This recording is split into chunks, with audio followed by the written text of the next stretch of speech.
Bienvenue dans cette nouvelle édition du Non-Stop Info. Au sommaire, l'élection présidentielle au Togo aura lieu dans une dizaine de jours, le 25 avril 2015. Les jeunes sont déjà engagés dans la campagne, particulièrement dans la promotion de la non-violence. Les élections présidentielles et législatives se poursuivent ce mardi au Soudan. 37 millions d'électeurs sont attendus aux urnes.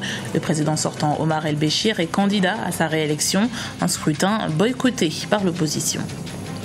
Quel bilan pour l'OHADA, l'Organisation pour l'harmonisation en Afrique du droit des affaires, 22 ans après sa création? Un atelier d'échange sur les actes uniformes révisés était organisé ce lundi à Paris. Mais d'abord, cela fait très précisément un an, jour pour jour, que 219 jeunes filles du lycée de Chibok ont été kidnappées au Nigeria. Le rapt orchestré par la secte Boko Haram avait suscité l'indignation générale, même si le mouvement s'est ensuite essoufflé. Plusieurs rassemblements et veillées sont prévus ce mardi dans la capitale Abuja. Des enlèvements massifs qui sont la signature de Boko Haram. En un an et demi, le groupe terroriste a capturé 2000 femmes au Nigeria. Au Togo, la campagne électorale pour le compte de l'élection présidentielle du 25 avril 2015 a démarré. Les candidats en lice pour le scrutin inscrivent la question de l'emploi des jeunes dans leur projet de société. La jeunesse qui se place au cœur de cette campagne pour sensibiliser la population sur le principe de la non-violence. Reportage de notre correspondant Lev Tiounou. La question de l'emploi des jeunes s'inscrit dans la feuille de route de tous les candidats en lice pour la présidentielle du 25 avril 2015. Aimé Tchabouré Gogué, l'un des candidats de l'opposition togolaise de l'Alliance des démocrates pour le développement intégral ADDI, estime que la trop forte présence des jeunes dans le Zémidjan n'est pas à encourager. Nous ne pouvons pas considérer ça comme un secteur promoteur d'avenir pour les jeunes. Il faudra trouver des moyens pour soit leur conversion ou bien développer d'autres secteurs, notamment dans le secteur agricole. Nous allons essayer d'améliorer la productivité agricole en allouant plus de ressources à la recherche agricole, en faisant un meilleur suivi, encadrement des paysans. Cette campagne a progressivement démarré à Lomé. Pour de nombreux jeunes, c'est une occasion propice pour sensibiliser le public sur les fondamentaux de la paix.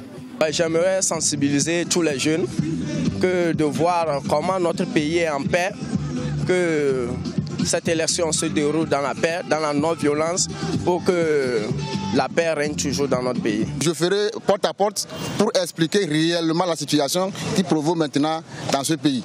Et je vais expliquer la position réelle de notre candidat sur le bulletin de vote. Une campagne sans violence est aussi souhaitée par le peuple togolais et les acteurs politiques en lice pour le scrutin. Sur la question du chômage des jeunes, le candidat du mouvement citoyen pour la démocratie et le développement MCD, Mohamed Chassona Traoré, propose de mettre en place une institution financière pour les jeunes porteurs de projets.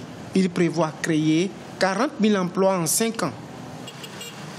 3 personnes ont été blessées ce lundi en Guinée lors d'une manifestation de l'opposition. La police a tiré à balles réelles dans le quartier d'Amdalaï à Conakry, la capitale. Les manifestants défilaient contre l'insécurité et contre le pouvoir. La commission électorale a repoussé la date de l'élection au mois d'octobre 2015, ce qui a décalé les élections locales à 2016. Un scrutin attendu depuis 2005. Depuis lundi, les Soudanais sont appelés aux urnes pour élire leur président de la République ainsi que leurs députés. Le président sortant, Omar El-Béchir, brigue son dernier mandat, mais les principaux partis d'opposition ont appelé à boycotter le scrutin. Kekeli Afetou. C'est un pays de 37 millions d'habitants en Afrique de l'Est. Les Soudanais sont appelés aux urnes à partir de lundi et jusqu'au 15 avril pour élire le président de la République et leurs députés. Des scrutins qui, aux yeux des observateurs, revêtent plusieurs enjeux. Les enjeux présidentiels de ces élections pour le Soudan sont principalement des enjeux économiques parce que le Soudan souffre de la crise qui se passe au niveau du pays, notamment liée aux sanctions économiques et aussi à ces guerres qui sont dans le Darfour et aussi dans le Nil bleu. Donc, il y a aussi un besoin pour la population, un besoin de réconciliation, un besoin aussi de la fin de la guerre qui se trouve au niveau du Sud et aussi au niveau de Darfour. Si le parti du Congrès national, celui du président Omar el-Béchir, est quasi certain de la réélection de son candidat, l'opposition de son côté appelle à boycotter ce qu'elle considère comme un simulacre d'élection. L'opposition voudrait la mise en place d'un gouvernement transitoire permettant une meilleure représentativité de toutes les sensibilités politiques du pays pour faire face aux nombreux défis que le Soudan doit relever. Pour le président Béchir, éventuellement s'il gagne les élections, son dernier mandat, la fin des poursuites de la Cour pénale internationale et ce qui va s'acheminer vers la solution du président kenyan, se présenter et essayer de jouer la transparence et jouer la justice en tant que telle. Autre chose, il y a aussi les enjeux de la réconciliation avec le Soudan du Sud pour qu'il y ait un bon partage des revenus de ce pétrole, notamment au niveau de l'acheminement avec les pipelines. Le chef de la commission électorale du Soudan, Mukhtar al-Sam, a annoncé ce samedi que tous les préparatifs pour le début des élections présidentielles de lundi étaient achevés, indiquant par ailleurs l'arrivée de 221 observateurs internationaux. La République du Soudan est indépendante depuis le 1er janvier 1956 et alterne des régimes présidentiels et parlementaires depuis cette date. 15 candidats de l'opposition affrontent le président Omar el-Béchir pour cette présidentielle 2015. Les agissements du Kenya en matière de politique antiterroriste remis en question. 2 associations de défense des droits de l'homme ont vu leur compte gelé. Muslim for Human Rights et Haki Africa, bien connus des Kenyans, ont été accusés de soutenir l'action des Shebab près de 2 semaines après l'attaque du campus de Garissa qui a fait 150 morts. Ces 2 ONG étaient également connues pour critiquer ouvertement l'État kényan. Elles devront désormais prouver leur innocence comme la loi antiterroriste kenyane le prévoit. Zoom sur l'OHADA, l'Organisation pour l'harmonisation en Afrique du droit des affaires. Créée en 1993, elle a pour principaux objectifs la facilitation des échanges et des investissements, ainsi que la garantie de la sécurité juridique et judiciaire des activités des entreprises. Ibrahim Radinjai. Quel est le bilan de l'OHADA, l'Organisation pour l'harmonisation en Afrique du droit des affaires, 22 ans après sa création? Elle a plusieurs objectifs et œuvre en faveur de l'intégration juridique des pays membres. L'OHADA organise un séminaire les 7 et 8 mai 2015 à Douala, au Cameroun, sous le thème « Regard critique sur les difficultés liées au recouvrement effectif des créances sous OHADA et les réponses appropriées ».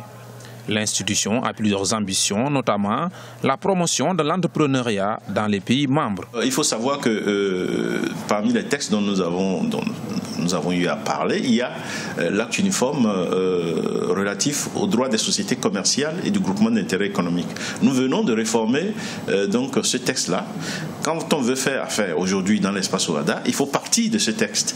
C'est en vertu de ce texte que vous pouvez choisir la forme de votre société. C'est en vertu de ce texte que vous allez connaître les procédures à suivre pour constituer effectivement votre société. Et c'est également en vertu de ce texte que la gouvernance de votre entreprise est déterminée.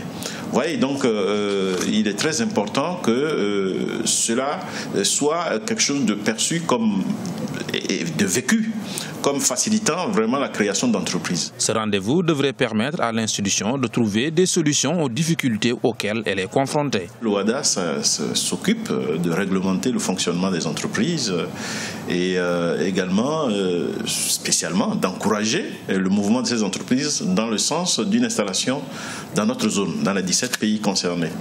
Nous avons révisé des textes qui étaient en vigueur depuis quelques années et à la demande des milieux d'affaires, des retouches ont été apportées, des améliorations et il était question d'échanger avec ces milieux sur ces révisions qui sont intervenues.